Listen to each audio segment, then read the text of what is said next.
Just had a meeting with Minister Cleverly, lasted for a bit more than half an hour. If I'm honest, quite a depressing meeting. He said, listen, I had a meeting with the Iranian Deputy Foreign Minister. He's having a series of meetings with other officials. They're going into the details. There'll be more discussion, more progress that I can't go into. But in terms of what we got told, well, not much. He wanted to emphasise that it had been a cordial meeting, and that that was a good step. But in terms of, he'd raised Nazanin's case, the case of the others. He said that was a good step, and that couldn't give a timeline on when things were going to move forwards. I was pretty irritable in the meeting, it must be said, and I think the lesson for everyone is don't do meetings when on a hunger strike. I said to him at the end, look, I come away with no hope. I felt that in your strategy, it's all carrot to Iran. There's no stick.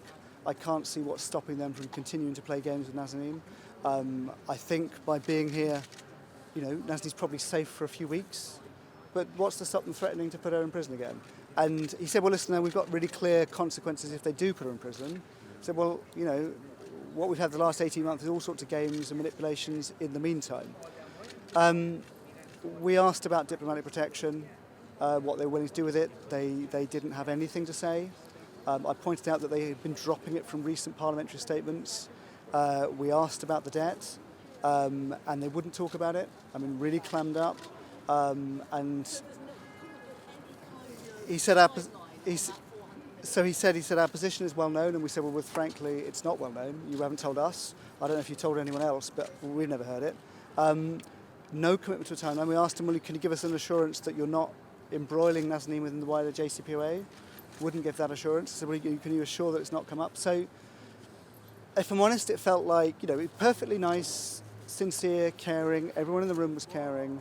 But we're still stuck in the same status quo. We're still stuck in the same problems that led us to end up on hunger strike. I don't feel they'd given a clear enough message to Iran that hostage taking is wrong.